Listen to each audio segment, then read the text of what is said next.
अरविंद केजरीवाल साहब से मुलाकात हुई और शिवसेना उद्धव बाला साहब ठाकरे पार्टी के जो मन में है, जो दिल में है, वो साफ बात है कि सरकारें आते जाते रहती है, फिर आएगी, लेकिन रिश्ता तो ऐसे ही चलता रहेगा और यही कहने हम आए थे।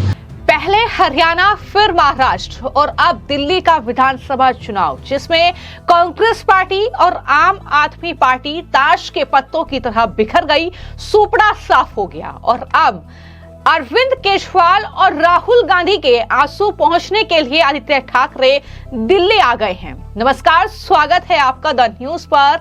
मैं हूं आपके साथ शिप्रा सैनी। दरअसल दिल्ली में जिस तरीके से आम आदमी पार्टी और कांग्रेस पार्टी का सुपड़ा साफ हुआ है, उसके बाद एक बार फिर तमाम विपक्षी दलों के नेता, कांग्रेस इंडिया अलायंस में शामिल नेता ईवीएम पर हार का ठीकरा फोड़ रहे हैं और अब मतदान की प्रक्रिया के साथ साथ लोकतंत्र को लेकर सवाल उठाए जा रहे हैं।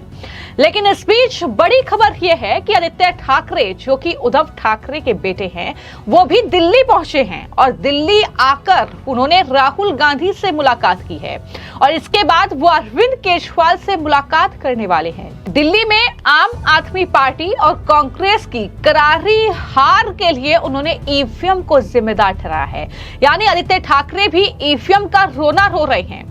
आदित्य ठाकरे ने चुनावी प्रक्रिया पर सवाल खड़ा करते हुए ये कहा कि आज हमारे देश में चुनाव स्वतंत्र और निष्पक्ष तरीके से हो रहे हैं क्या? हमें लगता है कि हम लोकतंत्र में रह रहे हैं, लेकिन ये अब लोकतंत्र नहीं रहा। ये आदित्य ठाकरे ने इन चुनाव नतीजों को लेकर जो आरोप है, एक तरीके से जो सवाल हैं, वो चुनाव आयोग पर उठाए हैं और इस तरीके से वो सरकार और बीजेपी को भी घेर रहे हैं। सबसे पहले सुनिए कि आदित्य ठाकरे ने आखिर इस पूरी चुनावी प्रक्रिया को लेकर और जिस तरीके के नतीजे रहे हैं उसको लेकर क्या कहा है। अरविंद केजरीवाल साहब से मुलाकात हुई और शिवसेना उद्धव बाला साहब ठाकरे पार्टी के जो मन में है, जो दिल में है, वो साफ बात है कि सरकारें आते जाते रहती है, फिर आएगी, लेकिन रिश्ता तो ऐसे ही चलता रहेगा और यही कहने हम आए थे। उन्होंने जो पिछले 10 सालों में दिल्ली में जो काम किया है, वो सारी जनता जानती है। ये जो चुनाव हुआ, उसमें चुनाव का बहुत बड़ा हाथ था, आशीर्वाद था और भाजपा ने चुनाव आयोग के तो आभार मानने ही ज़रूरी है। लेकिन यही बात है, कल जैसे मेरी राहुल जी से बात हुई, आज अरविंद जी से बात हुई कि इंडिया गठबंधन हो या फिर हम सारी पार्टीज़ हो, कहीं ना कहीं हमें ये सोचना ज़रूरी है कि अभी अगला स्टेप क्या है, क्योंकि हमारी डेमोक्रेसी फ्री एंड फेयर नहीं रही है, इलेक्शंस फ्री एंड फेयर नहीं रहे। तो लड़ते तो रहेंगे, देश के हित में लड़ते रहेंगे। आपकी आवाज़ हो, मीडिया की आवाज़ हो, जनता की आवाज़ हो तो उठाते रहेंगे और जो भी देश के अच्छे का हो, सड़क पे उतरना हो, लड़ना हो तो लड़ते रहेंगे। बस यही था। लेकिन आपको नहीं लगता जो आपसी कॉन्फ्लिक्ट था उसका नुकसान भी जो है हुआ है और दोनों ही पक्षों की? देखिए, काफ़ी सारी इसकी एनालिसिस हो सकती है, होगी भी, दोनों पार्टी अपनी अपनी एनालिसिस रखेगी, लेकिन हमारी तरफ से जो रिश्ता है वो रहेगा, जो दोस्ती है वो तो रहेगी। इसके आगे मैं कहना चाहता हूँ कि जो काफ़ी सारी जगहों में वोट्स काटे गए थे, जो वोट्स डिलीट हुए थे, उस पर भी कभी ना कभी विचार करना ज़रूरी है, क्योंकि वो वोटिंग का अधिकार लोगों से छीना गया था, वो चुनाव आयोग ने छीना है, तो उस पर भी विचार विमर्श होना ज़रूरी है। आदित्य जी, क्या इस इशू पे, वोटर डिलीशन एडिशन पे आपकी कोई चर्चा हुई दिल्ली महाराष्ट्र दोनों को लेके? देखिए, आज तो कर्टसी कॉल था, आज तो यही कहने आए थे कि रिश्ता तो ये जारी रहेगा। जाहिर सी बात है, स्वाभाविक है कि जब हम मिलते हैं तो इस बातों पे चर्चा होती है। इसके पहले भी फ़ोन पे भी हुई थी, अभी जो फ़ोन टैपिंग करते हैं वो तो सुनते ही होंगे, तो उनको पता भी होगा कि हम शायद क्या बात कर रहे हैं। लेकिन हमने ये भी कहा है कि इस पर स्टडी करके जो हम प्रश्न चिन्ह उठा रहे हैं, जैसे महाराष्ट्र में 47 लाख वोटर्स कहाँ से बढ़े हैं, 76 लाख वोट्स आखिरी समय के बाद किसने वोटिंग किया है, इसकी कोई वीडियो फुटेज है क्या, टोकन्स है क्या? चुनाव आयोग इस पर बात करने के लिए बिल्कुल तैयार नहीं है।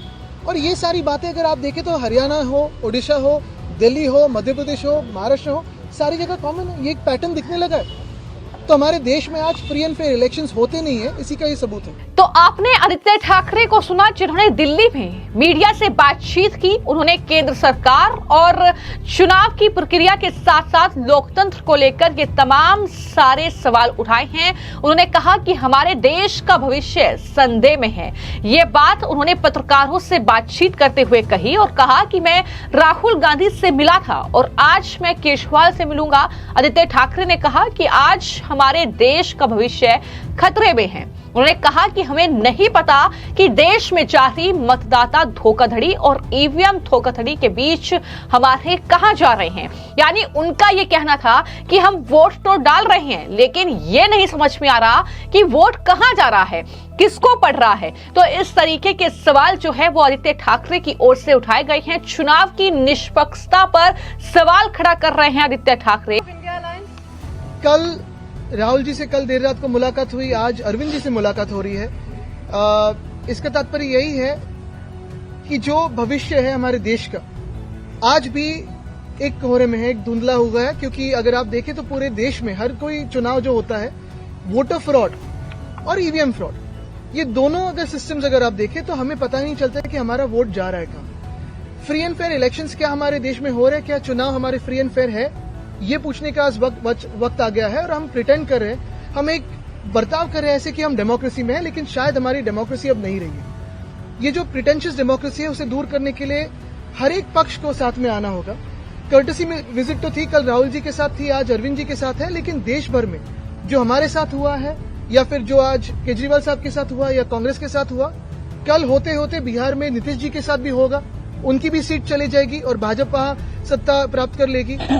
आरजेडी के साथ होगा, फिर चंद्रबाबू जी के साथ होगा। और भाजपा का यही सपना है कि हर एक रीजनल पार्टी को तोड़ा जाए, मरोड़ा जाए और खत्म किया जाए, वैसे ही जैसे उनको देश की डेमोक्रेसी को करना है। एक ही बात इसमें है कि आज और कल की जो कर्टेसी मीट्स है उससे आगे जो रोड मैप है वो भी थोड़ी तय करने की तैयारी चल रही है। को लेकर रोड मैप तैयार करने की कोशिश की जा रही है क्या? मुझे लगता है इंडिया अलायंस के लिए काफी सारे जो वरिष्ठ नेता है वो रोड मैप तय करेंगे। कर्टेसी विजिट्स में जो भी इलेक्शंस में रीडिंग्स थे वो थोड़े ऊपर से बातचीत हुई है, डिटेल में हमारी टीमें काम कर रही है उस पर। तो इस बीच लोग ये कह रहे हैं कि दरअसल महाराष्ट्र में अपनी पार्टी का पतन करने के बाद अब आदित्य ठाकरे दिल्ली पहुंचे हैं केजरीवाल से मिलने के लिए, उनके आंसू पहुंचने के लिए, और अब आम आदमी पार्टी का भी वो पतन करेंगे। इस तरीके की बातें उनकी तरफ से कही जा रही है। आदित्य ठाकरे ने यह कहा कि क्या आज हमारे देश में चुनाव स्वतंत्र और निष्पक्ष तरीके से हो रहे हैं? हमें लगता है कि हम लोकतंत्र में रह रहे हैं, लेकिन ये अब लोकतंत्र नहीं रहा। हमारे और केजरीवाल और कांग्रेस के साथ जो हुआ वो भविष्य में नीतीश के साथ, आरजेडी के साथ, चंद्रबाबू नायडू के साथ भी हो सकता है। आदित्य ठाकरे की ये चिंता है। इंडिया अलायंस को लेकर भी तमाम बातें उनकी तरफ से कही गई हैं, लेकिन यहां पर सबसे ज्यादा हैरान करने वाली बात यह है कि जब आम आदमी पार्टी दिल्ली की सत्ता से गई और इसी के साथ कांग्रेस पार्टी जीरो पर सिमट कर रह गई, तो आदित्य ठाकरे ईवीएम पर दोष दे रहे हैं। आदित्य ठाकरे अपनी जो कमियां हैं उसका आकलन नहीं कर रहे हैं कि आखिर क्या वजह रही कि वो हारे। हार को लेकर कोई जो आकलन है वो नहीं हो रहा है, कोई आत्म मंथन नहीं हो रहा है और इस तरीके से ईवीएम को जिम्मेदार ठहराया जा रहा है। हालांकि ये हमने बार बार देखा है कि जब भी विपक्ष हारा है तो उन्होंने ईवीएम पर दोष बढ़ा है, और चाहे दिल्ली चुनाव के नतीजे हो, चाहे वो यूपी का मिल्कीपुर का उपचुनाव रहा हो, जब अखिलेश की तरफ से लंबा चौड़ा पोस्ट करके हार का ठीकरा जो है वो चुनाव आयोग ईवीएम पर फोड़ा गया, चुनाव की निष्पक्षता पर सवाल उठाया गया। इस तरीके से कहीं ना कहीं विपक्ष की ये पूरी स्ट्रेटजी रही है कि अगर जीते तो मतलब जनता हमारे साथ है, और अगर हारे तो मतलब ईवीएम में गड़बड़ी की गई है। हालांकि बार बार चुनाव आयोग ने इसको लेकर जवाब दिया है। हर प्रेस कॉन्फ्रेंस में चुनाव आयोग की तरफ से इसको लेकर स्पष्टीकरण दिया गया है। हालांकि आलम यह है कि अब इंडिया अलायंस में शामिल राजनीतिक दल ही एक छिटक रहे हैं और कहीं ना कहीं अब जो है बाहर का रास्ता देख रहे हैं। इसमें सबसे बड़ा नाम है शरद पवार का, जो कि दरअसल शिंदे से जिन्होंने मुलाकात की है, और माना यह जा रहा है कि आने वाले वक्त में बीएमसी का चुनाव महाराष्ट्र में होगा और हो सकता है कि शरद पवार कोई खेला कर जाएं, क्योंकि आदित्य ठाकरे ने शरद पवार के द्वारा महाराष्ट्र के डिप्टी सीएम एकनाथ शिंदे को सम्मानित किए जाने पर जो है विचार रखे हैं और कहा कि मैं शरद पवार की उम्र, उनकी वरिष्ठता और सिद्धांतों पर कुछ नहीं कहूंगा, लेकिन हमारा ये सिद्धांत है कि हम कभी भी एक ऐसे व्यक्ति का सम्मान नहीं करेंगे जिन्होंने हमारी पार्टी और परिवार को न केवल विभाजित किया बल्कि महाराष्ट्र की रीढ़ यानी राज्य के औद्योगिकरण को विभाजित किया है। जो महाराष्ट्र का देशद्रोही है वो देश का द्रोही भी होता है, ये आदित्य ठाकरे का जवाब है।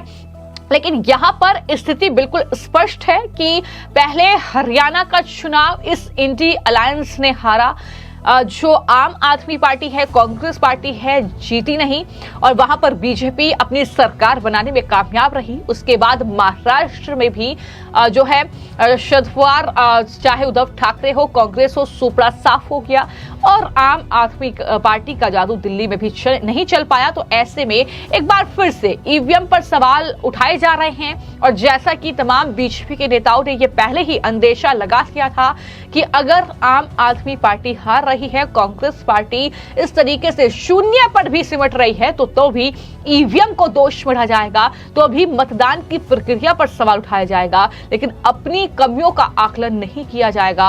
और इस तरीके से एक बार फिर से यही तस्वीर देखने को मिल रही है जब आदित्य ठाकरे कह तो रहे हैं कि हम इंडी अलायंस में आगे क्या करना है, क्या रोड मैप होगा, उसको लेकर हम मुलाकात कर रहे हैं, लेकिन माना जा रहा है कि जिस तरीके से ये हार हुई है कहीं ना कहीं इस हार के आंसू पहुंचने के लिए ही आदित्य ठाकरे जो है उन्होंने राहुल गांधी से पहले मुलाकात की और उसके बाद केजरीवाल से मुलाकात करने के लिए वो पहुंचे हैं। फिलहाल आपकी इस खबर को लेकर क्या राय है हमें कॉमेंट बॉक्स में जरूर लिखें। धन्यवाद।